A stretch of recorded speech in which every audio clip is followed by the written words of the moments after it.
Setelah sekian lama akhirnya kita bahas lagi Book of Enoch. Semua yang dibahas di video ini tuh sangat berhubungan erat dengan kepercayaan agama Kristen, jadi akan ada banyak referensi yang ngambil dari ayat-ayat Alkitab. Pembahasan ini juga banyak mengandung kiasan, perumpamaan, dan metafora, karena yang namanya nubuat atau penglihatan ilahi yang ditulis sama Henokh pasti akan sangat sulit buat dimengerti secara logika dan keterbatasan manusia. Makanya Henokh menjelaskan semua yang dilihat dalam bentuk perumpamaan. Di sini aku akan mencoba menjelaskan makna dari perumpamaan yang ditulis di Alkitab atau kitab Henokh sesederhana mungkin dengan istilah-istilah yang familiar dan mudah dimengerti. Jadi kalau misalnya ada kesalahan atau misinterpretasi, tolong dikoreksi supaya kita bisa sama-sama belajar dengan pemikiran yang terbuka akan berbagai informasi. Oke deh. Penciptaan surga. Pada awalnya, sebelum ada bumi dan semua kehidupan di dalamnya, Tuhan sudah lebih dahulu menciptakan langit atau surga. Ini ditulis di dalam kitab Kejadian 1 ayat 1. Pada mulanya Allah menciptakan langit dan bumi. Alkitab menjelaskan kalau langit adalah lambang dari surga. Makanya dalam terjemahan Alkitab New International Version, ayat ini mengatakan, "In the beginning, God created the heavens and the earth." Atau pada mulanya Allah menciptakan surga dan bumi, sesuai dengan yang tertulis di kitab 1 Henokh 69 ayat 16. Dan inilah rahasia sumpah ini, mereka diperkuat oleh sumpahnya dan langit digantungkan sebelum bumi dibuat dan sampai kekekalan. Dalam kitab Henokh, makhluk hidup yang tinggal di surga punya beberapa julukan, yaitu anak-anak Allah dan orang-orang kudus. Tapi sebutan yang paling terkenal, malaikat. Selain itu di dalam Alkitab dan kitab Henokh juga menyatakan kalau para malaikat tuh dikasih julukan bintang-bintang dalam arti perumpamaan, analogi, dan metafora. Tapi apapun sebutannya, intinya mereka adalah makhluk rohani yang punya hidup kekal atau abadi. Jumlah para malaikat yang tinggal di surga tuh ada banyak banget. Saking banyaknya, Henokh bilang kalau mereka berjumlah 1000 kali 1000 dan 10.000 kali 10.000. Yang artinya jumlah mereka tuh infinite, yang gak bisa dihitung karena saking banyaknya. Itu juga tertulis di beberapa ayat yang ada di dalam Alkitab. Karena jumlah malaikat-malaikat itu sangat banyak dan gak terhitung jumlahnya, makanya surga dibagi dalam beberapa tingkatan. Lalu Tuhan ngasih aturan dan tugas ke para malaikat supaya mereka melayani sesuai dengan bagian-bagiannya. Karena itu dibentuklah hierarki atau tingkatan-tingkatan malaikat sesuai dengan tempat kedudukannya dan tugasnya masing-masing. Dari hierarki itulah para malaikat dibagi dalam beberapa kelompok. Yang pertama ada kelompok malaikat The Watchers yang dipimpin sama Semyaza. Tugasnya yaitu untuk mengawasi manusia tanpa harus terlibat secara langsung.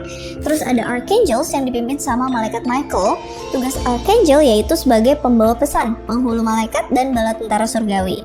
Terus ada juga kelompok malaikat Cherubim yang bertugas sebagai malaikat yang berhubungan dengan penyembahan dan pujian untuk membawa kemuliaan kepada Tuhan. Terus di surga yang lebih tinggi ada malaikat Ophanim yang bertugas menjaga tahta Tuhan. Dan yang paling terakhir ada golongan malaikat Seraphim yang ada di hierarki paling tinggi dan paling dekat dengan Tuhan. Setelah Tuhan menciptakan surga dan semua makhluk penghuni surga, sekarang saatnya Tuhan menciptakan bumi. Menurut kitab Kejadian, Tuhan menciptakan surga, bumi, dan semua yang ada di dalamnya dengan cara berfirman, yaitu dari perkataan ilahi yang mengandung kuasa. Dari firman itulah Tuhan mulai menciptakan keteraturan dan ketetapan berdasarkan kasih. Dan dari kasih itu muncul kehendak bebas yang memancar ke semua ciptaan Tuhan. Menurut kitab Henokh, untuk menciptakan ketetapan dan keteraturan dibutuhkan hukum dan aturan yang mengikat, yaitu dengan cara bersumpah dan melakukan perjanjian, supaya semua ciptaan Tuhan yang punya kehendak bebas dengan penuh kesadaran itu setuju buat mengikuti ketetapan yang diberikan Tuhan. Karena itu Tuhan bikin hukum ilahi yang pertama, yaitu sumpah suci, supaya surga dan bumi ngikutin aturan dan ketetapan Tuhan. By the way, di sini kitab Henokh juga menjelaskan perumpamaan tentang konsep personifikasi. Makanya surga dan bumi itu bisa bersumpah di hadapan Tuhan layaknya orang yang bisa melakukan sumpah. Nah, sumpah suci itu kemudian disebut sebagai sumpah Akaebeka. Kalau di mitologi Yunani mirip kayak sumpah sungai Styx, karena punya fungsi yang sama buat mengikat sumpah ilahi yang sangat suci. Makanya siapapun yang mengambil sumpah ilahi atas nama Akaebeka nggak boleh melanggar sumpah suci itu apapun yang terjadi. Di dalam kitab Henokh dijelasin kalau Tuhan mempercayakan kedaulatan sumpah suci itu ke salah satu malaikat yang bernama Casbel. Karena itu Casbel jadi pemimpin atau kepala dari sumpah ilahi. Terus gimana kalau misalnya ada yang melanggar hukum itu? Sumpah itu, di kitab Henokh terungkap kalau para arkanjel punya kewenangan untuk menghukum siapapun yang melanggar sumpah ilahi. Perlu diingat kalau sumpah ini yang jadi kunci utama dalam penciptaan surga dan bumi. Makanya sumpah suci ini yang membentuk semua tingkatan-tingkatan surga, mulai dari tingkat tertinggi sampai ke tingkat terendah, supaya jadi tempat tinggal para malaikat sesuai dengan pangkat dan jabatannya. Penciptaan bumi. Sebelum Tuhan menciptakan bumi, awalnya hanya ada kekosongan dan kekacauan. Konsepnya mirip seperti kisah penciptaan yang ada di berbagai mitologi. Di tengah kekacauan itu ada perairan purba dan roh Allah yang melayang-layang di atas permukaan air. Ini ditulis dalam Kejadian 1 ayat 2. Jadi waktu itu dunia tuh masih kosong dan kacau. Terus buat menciptakan keteraturan, Tuhan akhirnya berfirman untuk menjadikan terang atau cahaya. Tuhan melihat kalau terang itu baik, karena itu dipisahkan antara cahaya dan kegelapan, seperti yang tertulis di Kejadian 1 ayat 3-4. Mulai saat itu terjadilah siang dan malam, yang menandakan kalau itu adalah hari pertama karena waktu sudah dimulai. Setelah itu di hari kedua Tuhan berfirman buat mendirikan bumi di atas perairan, dan saat itu bumi harus bersumpah untuk tetap berada di atas perairan itu sesuai dengan ketetapan Tuhan.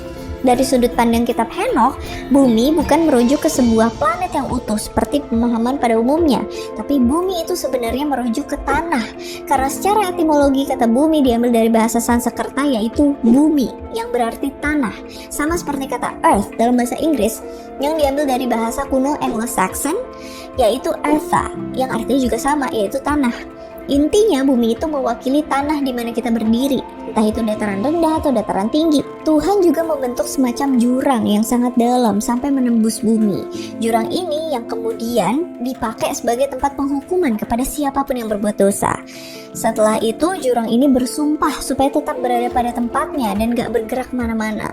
Tempat ini yang kemudian dikenal sebagai Sheol atau Underworld. Setelah Tuhan memisahkan antara air dan bumi, perairan yang ada di bawah bumi bersumpah atas nama Akebeka supaya jangan melanggar batas ketetapan yang sudah ditentukan. Batas ketetapan itu dilandasi dengan pasir, supaya pasir itu menahan gelombang air laut yang ada di bawah bumi. Batas ini yang sekarang kita kenal sebagai pantai. Walaupun Tuhan udah misahin antara air dan bumi, tapi air itu tuh melambangkan kehidupan yang harus mengalir untuk memberikan kehidupan di atas bumi. Makanya Tuhan menciptakan sistem kehidupan dengan cara mengalirkan air dari bawah bumi menuju jalur-jalur yang tersembunyi sampai air itu tiba di atas mata air pegunungan. Kemudian mata air pegunungan itu akan mengalir ke daerah yang lebih rendah dalam bentuk air terjun dan sungai-sungai sampai akhirnya kembali ke laut dan meresap ke dunia bawah atau Sheol. Jadi ulang terus gitu sampai membentuk water cycle atau siklus air di muka bumi. Tuhan juga menciptakan cakrawala untuk memisahkan antara air yang ada di bumi dengan air yang ada di langit. Henokh mendeskripsikan kalau di langit tuh ada tempat penyimpanan angin, halilintar, es, kabut, dan air yang sangat luas di antara awan-awan. Lalu mereka semua bersumpah untuk turun ke bumi sesuai dengan waktu-waktu yang telah ditentukan. Jadi di sini kita tahu kalau air itu ada di ketiga dunia yang berbeda. Di langit atau surga, di tanah atau bumi, dan di bawah tanah atau Sheol. Segala jenis air yang ada di dunia menciptakan siklus kehidupan yang terus-menerus berulang. Mereka semua tuh bersumpah untuk tetap berada di jalurnya supaya siklus kehidupan itu tetap terjaga sampai selama-lamanya. Ini juga tertulis di Kejadian 1 ayat 6-10. Maka Allah menjadikan cakrawala dan ia memisahkan air yang ada di bawah cakrawala itu dari air yang ada di atasnya. Dan jadilah demikian. Terus Allah menamai cakrawala itu langit. Jadilah petang dan jadilah pagi. Itulah hari kedua. Berfirmanlah Allah, hendaklah segala air yang di bawah langit berkumpul pada satu tempat sehingga kelihatan yang kering.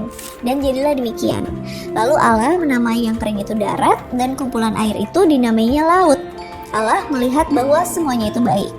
Setelah sistem air kemudian terbentuk, maka di hari ketiga Allah menciptakan segala jenis tumbuh-tumbuhan yang tumbuh dari tanah. Kemudian dari tumbuhan itu menghasilkan buah-buahan dan biji-bijian. Ini tertulis di dalam Kejadian 1 ayat 11-12. Di hari keempat, Allah menciptakan benda-benda penerang yang ada di langit sebagai bagian dari sistem kehidupan, yaitu matahari, bulan, dan bintang-bintang. Mereka kemudian bersumpah supaya menyelesaikan lintasan dan peredaran mereka menurut aturan dan ketetapan yang sudah ditentukan Tuhan. Makanya matahari itu gak pernah terlambat untuk terbit di pagi hari dan terbenam di malam hari. Matahari juga nyediain sumber energi terbesar untuk semua makhluk yang hidup di bumi melalui tumbuh-tumbuhan, karena mereka bisa berfotosintesis dan menyalurkan energi dari matahari. Karena itu, tumbuhan Tuhan disebut sebagai produsen atau sumber penyedia makanan untuk semua makhluk hidup. Selain matahari, bulan juga punya fungsi penting karena bergerak menurut lintasan dan fase-fasenya saat malam hari. Makanya ada bulan purnama, bulan sabit, gerhana bulan yang berpengaruh sama pasang surut air laut. Benda langit terakhir, yaitu bintang-bintang, berfungsi buat mengatur tanggal dan waktu. Sebenarnya kitab Henokh mengungkapkan banyak rahasia benda-benda langit dengan sangat rumit dan kompleks. Tapi di sini aku hanya ceritain secara garis besar. Jadi untuk pembahasan lengkap tentang rahasia benda-benda langit ini akan aku bahas di video yang terpisah ya. Oke, lanjut. Setelah Tuhan menciptakan semua sistem kehidupan dan mereka semua bersumpah untuk tetap berjalan sesuai dengan aturan, maka di hari kelima Tuhan berfirman untuk menciptakan segala jenis hewan supaya mereka hidup dan memenuhi bumi. Jenis hewan pertama lahir dari dalam air dengan ukuran yang bervariasi. Ada yang besar, ada yang kecil, karena air adalah sumber dari segala jenis kehidupan. Tuhan juga menciptakan jenis hewan yang bersayap supaya mereka berterbangan di atas bumi untuk melintasi cakrawala. Ini ditulis dalam Kejadian 1 ayat 20-22. Selain hewan-hewan yang ada di laut dan di langit, Tuhan juga menciptakan hewan-hewan yang akan tinggal di daratan. Karena itu di hari ke-6 Tuhan berfirman supaya tanah mengeluarkan segala jenis hewan yang akan tinggal di darat, mulai dari hewan ternak, binatang melata, binatang liar. Di kitab Kejadian dengan jelas mencatat kalau bumi mampu mengeluarkan atau melahirkan hewan-hewan yang tinggal di bumi. Sekali lagi, Alkitab ngasih personifikasi untuk bumi yang bisa melahirkan, mirip dengan sebagian besar kepercayaan yang ada di kisah-kisah mitologi. Kayak Dewi Gaia di mitologi Yunani yang merupakan personifikasi dari bumi yang dijuluki Ancient Mother atau ibu leluhur yang bisa melahirkan segala jenis makhluk hidup. Di mitologi Romawi juga ada Dewi Terra yang kurang lebih mirip ya kayak Dewi Gaia di mitologi Yunani. Kalau kalian pernah dengar istilah terrestrial dan extraterrestrial, kata itu sebenarnya diambil dari nama Dewi Terra, terrestrial, yang mengacu ke makhluk hidup yang berasal dari bumi. Sementara istilah extraterrestrial dipakai untuk makhluk-makhluk yang berasal dari luar bumi kayak alien, malaikat, iblis, dan dewa-dewa yang ada di berbagai mitologi. Kalau di Indonesia pasti kalian udah nggak asing dengan istilah Ibu Pertiwi. Konsepnya juga mirip, karena Ibu Pertiwi sebenarnya personifikasi dari bumi atau tanah air. Jadi itulah alasan kenapa dinamain Ibu Pertiwi, bukan Bapak Pertiwi. Oke, kita balik lagi ke cerita awal. Jadi setelah Tuhan menciptakan segala jenis hewan yang ada di darat, di laut, dan di udara, Tuhan akhirnya menciptakan makhluk hidup yang serupa dan segambar dengan Tuhan. Makhluk ini kemudian disebut sebagai manusia, yang dalam bahasa Ibrani yaitu Adam. Manusia diciptakan berbeda dari segala jenis binatang yang ada di bumi karena Tuhan membuat manusia dengan proses yang lebih kompleks. Tuhan membentuk manusia dengan tangannya sendiri dari debu dan tanah. Setelah itu Tuhan menghembuskan nafasnya ke tubuh manusia supaya manusia itu punya roh kehidupan yang berasal dari Tuhan. Jadi manusia itu punya dua jenis tubuh, yaitu tubuh jasmani dan tubuh rohani. Tubuh jasmani yaitu daging yang berasal dari tanah, sementara tubuh rohani yaitu roh ilahi yang berasal dari Tuhan. Itu yang membuat manusia jadi makhluk yang unik dan berbeda dibandingkan makhluk-makhluk lainnya. Karena manusia punya sifat yang seimbang antara sifat duniawi dan rohani. Tapi tingkat kemuliaan antara tubuh jasmani dan tubuh rohani itu berbeda. Karena tubuh rohani berasal dari Tuhan, makanya derajatnya lebih tinggi daripada tubuh jasmani yang berasal dari bumi. Makanya di dalam Alkitab ada istilah manusia pertama dan manusia kedua. Manusia pertama berasal dari tanah karena awalnya Tuhan mendesain wadah manusia dengan debu dan tanah. Terus manusia kedua berasal dari roh karena Tuhan membentuk kehidupan manusia secara rohani dari nafas ilahi yang bersumber dari Tuhan. Hewan-hewan yang ada di bumi juga diciptakan berbeda satu sama lain. Di kitab Korintus mencatat kalau daging burung tuh berbeda dengan daging hewan darat dan laut, yang menandakan kalau mereka semua punya tingkat kemuliaan atau derajat yang berbeda-beda. Sama seperti matahari yang derajatnya lebih tinggi dari bulan, dan bulan yang derajatnya lebih tinggi dari bintang. Bahkan antara satu bintang dengan bintang yang lain punya derajat dan kemuliaan yang berbeda-beda, karena mereka memancarkan cahaya yang berbeda. Ada yang lebih terang, ada yang lebih gelap. Tapi ya ini semua cuma analogi dan perumpamaan supaya kita semua bisa mengerti tentang rahasia penciptaan yang disampaikan di dalam Alkitab dan kitab Henokh. Kalau masih ada yang belum paham, mungkin kalian bisa baca sendiri di kitab 1 Korintus 15 ayat 39-48 karena di situ udah dijelasin dengan detail. Setelah Tuhan menciptakan manusia pertama atau Adam, Tuhan juga menciptakan manusia lain sebagai penolong untuk Adam. Karena manusia pada dasarnya tuh nggak bisa hidup seorang diri dan memerlukan bantuan orang lain. Karena itu Tuhan menciptakan seorang perempuan yang diambil dari salah satu tulang rusuk Adam. Manusia perempuan ini kemudian dinamakan Hawa, yang secara etimologi diambil dari bahasa Ibrani, yaitu Shafah, yang berarti hidup. Karena Hawa akan menjadi ibu dari semua manusia yang hidup di bumi, seperti yang tertulis di Kejadian 3 ayat 20. Adam dan Hawa kemudian diberikan wewenang dan otoritas dari Tuhan untuk berkuasa atas segala jenis binatang yang ada di darat dan laut dan di udara, sehingga manusia menjadi penguasa bumi dan menjadi bagian dari sistem pemerintahan Tuhan. Dari kisah penciptaan ini kita bisa sedikit melihat tujuan utama dari semua rahasia pekerjaan Tuhan, yaitu Tuhan ingin menjadikan kekacauan dan kekosongan dunia menjadi suatu sistem pemerintahan yang kompleks dan teratur di bawah kekuasaan Tuhan. Jadi di sini Tuhan bertindak sebagai penguasa tertinggi. Karena itu mulai dibentuk tingkatan-tingkatan dari surga sampai ke bawah bumi, dan tingkat tertinggi sampai tingkat terendah berdasarkan hierarki dan kemuliaannya.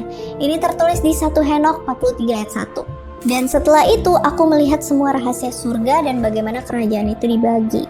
Di dalam Alkitab, Tuhan menjadikan malaikat serafim sebagai malaikat tertinggi di surga yang sangat dekat dengan tahta Tuhan.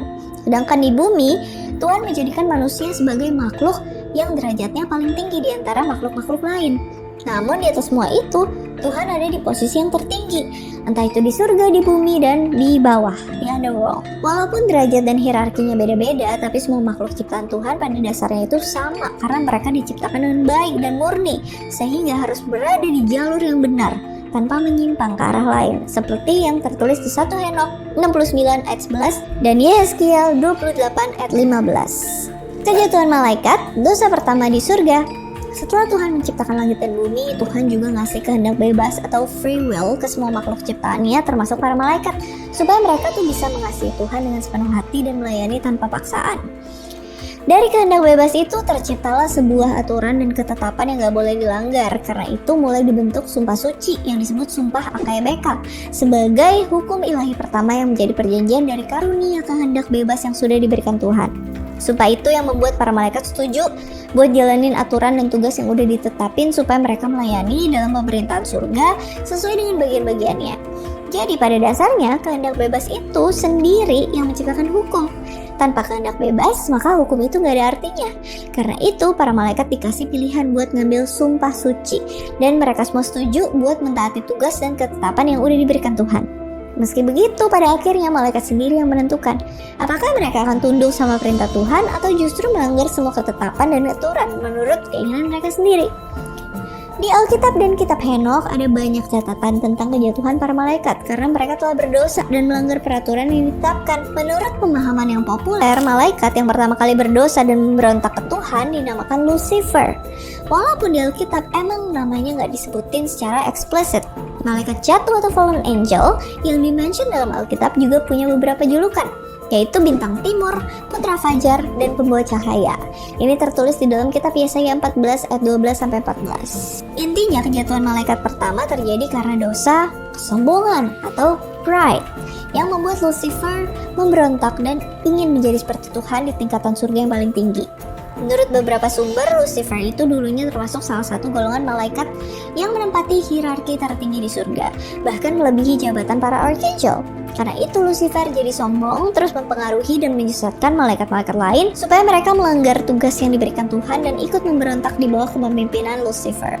Karena Lucifer udah berbuat dosa, akhirnya Tuhan merintahin malaikat Michael dan pasukan archangels buat berperang sama dia dan pasukannya sampai akhirnya pertarungan dimenangkan sama para archangels. Habis itu Lucifer dan pengikutnya dibuang dari surga dan jatuh ke tingkatan yang lebih rendah, yaitu di bumi. Kisah ini berdasarkan interpretasi dari pasal 12 kitab Wahyu yang menjelaskan kalau ada sosok naga yang berperang melawan Michael dan pasukannya. Wahyu 12 ayat 7-9. Walaupun ada banyak tafsiran dan interpretasi yang mencoba menjelaskan tentang arti dari penglihatan ini, tapi banyak yang setuju kalau itu adalah gambaran dari Lucifer yang memimpin pemberontakan dan berperang dengan para malaikat di surga. Ini tolong dikoreksi kalau salah, karena dari yang kami baca memang ada banyak versi tafsiran berbeda yang menjelaskan tentang makna dari perumpamaan dari kisah ini. Menurut versi yang kami baca, setelah Lucifer dan pasukannya kalah dalam peperangan itu, mereka akhirnya dibuang ke bumi. Jadi kemuliaan dan derajat Lucifer yang sebelumnya ada di posisi tertinggi akhirnya jatuh ke tingkat yang lebih rendah. Menurut beberapa sumber, setelah Lucifer dibuang ke bumi, Lucifer dan semua pengikutnya tuh nyari cara dan celah buat menyesatkan manusia yang tinggal di bumi, supaya mereka ikut terjatuh ke dalam dosa. Kejatuhan manusia, dosa pertama di bumi. Setelah Tuhan menciptakan bumi dan semua yang ada di dalamnya, Tuhan kemudian menempatkan manusia untuk tinggal di suatu tempat yang indah dan subur. Tempat itu dinamakan Firdaus atau Taman Eden. Di sana manusia dikasih tugas buat merawat Taman Eden dan jadi penguasa di atas burung-burung di udara, ikan-ikan di laut, dan segala jenis binatang yang tinggal di bumi. Tuhan juga ngasih kehendak bebas ke manusia supaya mereka tuh bisa mengasihi Tuhan dengan sepenuh hati tanpa paksaan. Dari kehendak bebas itu terciptalah sebuah aturan dan ketetapan yang gak boleh dilanggar. Makanya Tuhan mengadakan perjanjian dengan manusia supaya segala jenis buah dan makanan yang tersedia di Taman Eden tuh boleh dimakan. Tapi Tuhan juga ngasih satu-satunya aturan, yaitu supaya manusia gak boleh nyentuh atau makan buah dari pohon pengetahuan, karena manusia akan mati waktu makan buah itu. Meski begitu, pada akhirnya manusia sendiri yang menentukan apakah mereka akan tunduk sama perintah Tuhan atau justru melanggar perintah Tuhan menurut keinginan dan kehendak bebas mereka. Nah, di sini awal mula kejatuhan manusia ke dalam dosa karena iblis dalam bentuk ular menghasut dan menyesatkan Hawa untuk memakan buah dari pohon pengetahuan dan melanggar perintah Tuhan. Banyak yang menganggap kalau ular yang menghasut Hawa itu Lucifer yang diusir dari surga dan jatuh ke bumi. Karena seperti yang udah dijelaskan sebelumnya, kalau di kitab Wahyu, Lucifer tuh digambarin sebagai sosok naga atau ular besar. Makanya iblis yang menghasut Hawa di Taman Eden tuh berwujud ular. Karena ular adalah simbol kejahatan yang berasal dari iblis. Setelah Hawa dihasut sama iblis, akhirnya Hawa memutuskan buat ngambil dan makan buah dari pohon pengetahuan. Hawa juga membujuk Adam buat makan buah itu, sampai akhirnya mata manusia terbuka dan mereka tahu tentang segala jenis pengetahuan yang membawa mereka menuju dosa karena sudah melanggar perintah Tuhan.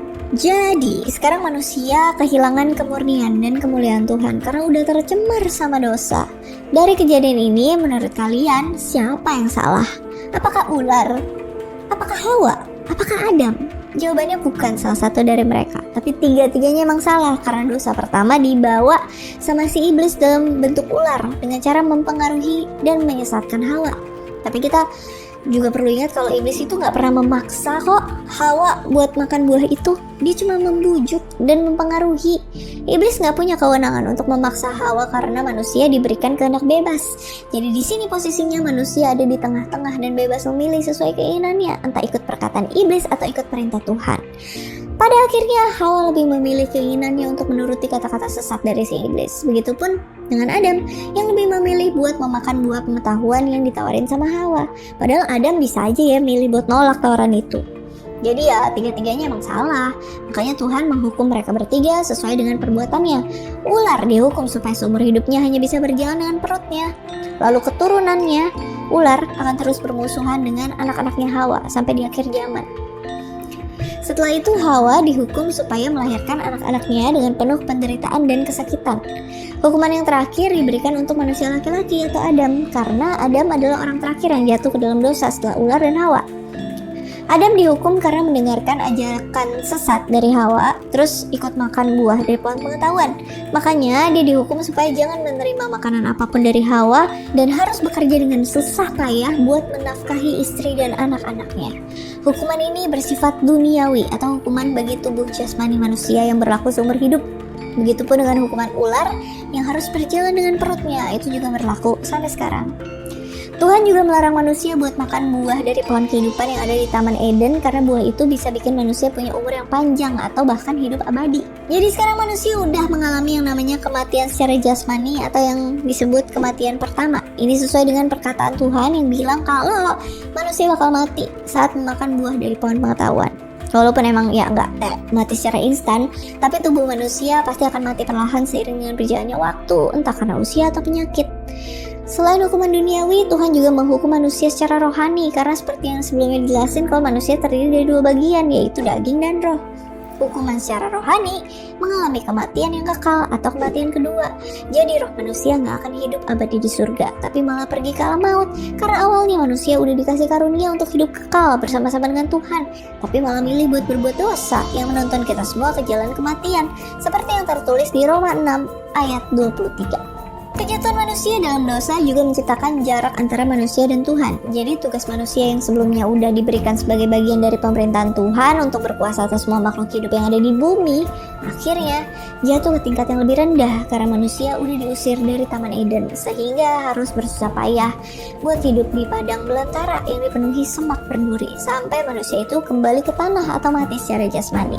Setelah manusia diusir dari Taman Eden, Tuhan juga memerintahkan beberapa malaikat kerubim buat jaga pohon kehidupan dengan pedang yang menyala-nyala supaya manusia nggak bisa masuk untuk makan buah dari pohon kehidupan dan hidup abadi. Jadi akhirnya kisah tentang penciptaan dunia dan kejatuhan makhluk ciptaan Tuhan ke dalam dosa berakhir sampai di sini.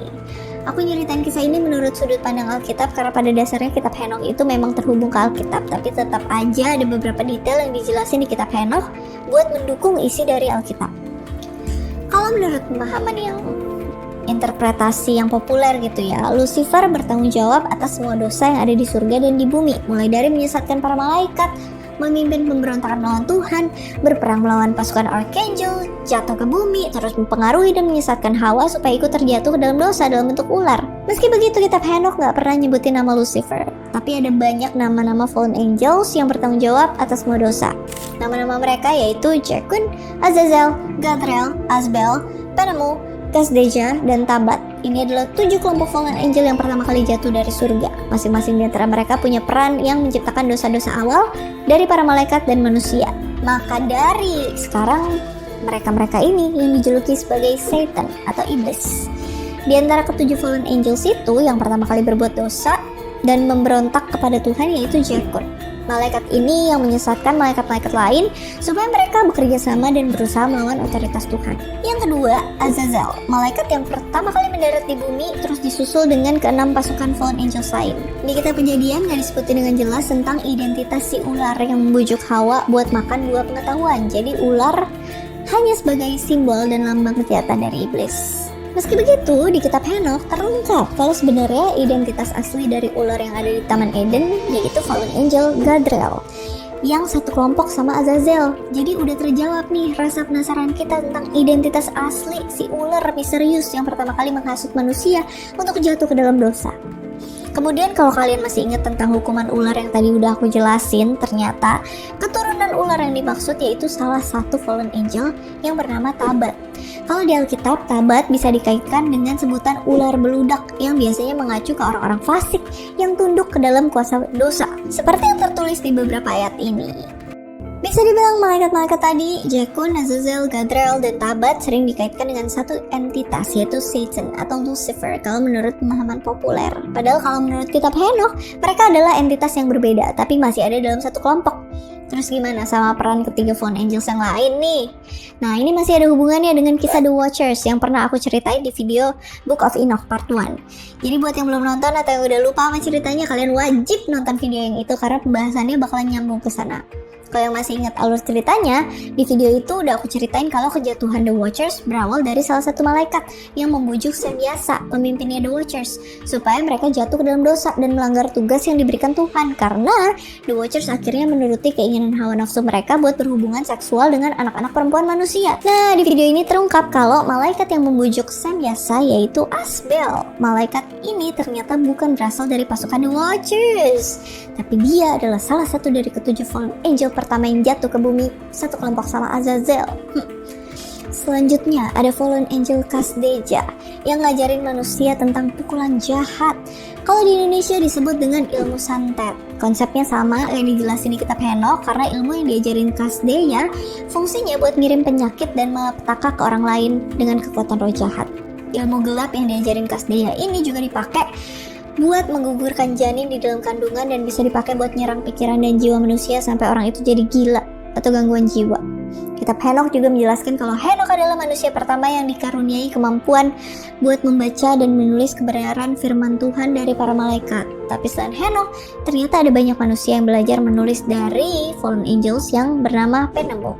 Jadi pada dasarnya, kemampuan membaca dan menulis itu berasal dari satu sumber yang sama, yaitu dari surga. Tapi kata-kata yang ditulis Henokh adalah kebenaran dan kata-kata hikmat yang berasal dari Tuhan. Berbeda sama tulisan dan kata-kata yang berasal dari si fallen angel penemu ini, karena yang diajarkan yaitu kebijaksanaan duniawi yang bersifat menyesatkan. Banyak kebenaran yang diubah jadi kekeliruan yang menyimpang dari jalan kebenaran. Hal itu yang membuat manusia semakin sombong dengan pengertian mereka dan menolak kebenaran yang sejati, yaitu kebenaran yang berasal dari firman Tuhan. Dari kisah ini kita tahu dosa hanya membawa kita menjauh dari Tuhan menuju kehancuran dan kebinasaan. Perbedaan besar antara malaikat dan manusia yaitu ketika malaikat satu kali berbuat dosa, maka malaikat itu sudah gak punya harapan agar dosanya diampuni. Tapi ketika manusia berbuat dosa, Tuhan masih tetap ngasih harapan ke manusia. Karena pada dasarnya manusia itu terdiri dari roh dan daging. Roh itu penurut, tapi daging itu lemah. Karena itu Tuhan masih mengampuni manusia walaupun sudah berbuat dosa. Beda sama malaikat yang pada dasarnya hanya berasal dari roh yang abadi. Makanya dosa malaikat gak bisa diampuni. Karena itu iblis terus menyesatkan umat manusia supaya manusia semakin tenggelam ke dalam dosa dan akan dihukum sesuai dengan perbuatannya. Jadi iblis hanya menanamkan dosa di antara kita supaya dosa itu bertumbuh dan berbuah menjadi maut yang membinasakan. Jadi itu dialah kisah tentang penciptaan dunia dan awal mula kejatuhan malaikat dan manusia menurut kitab Henokh. Dari semua yang aku bahas di video ini, tolong dikoreksi kalau ada kesalahan dan misinterpretasi dari penjelasan aku, karena pembahasan ini memang sangat berat. Oke deh, sekian dulu. As always, I hope you guys like it and I'll see you again on my next video. Bye!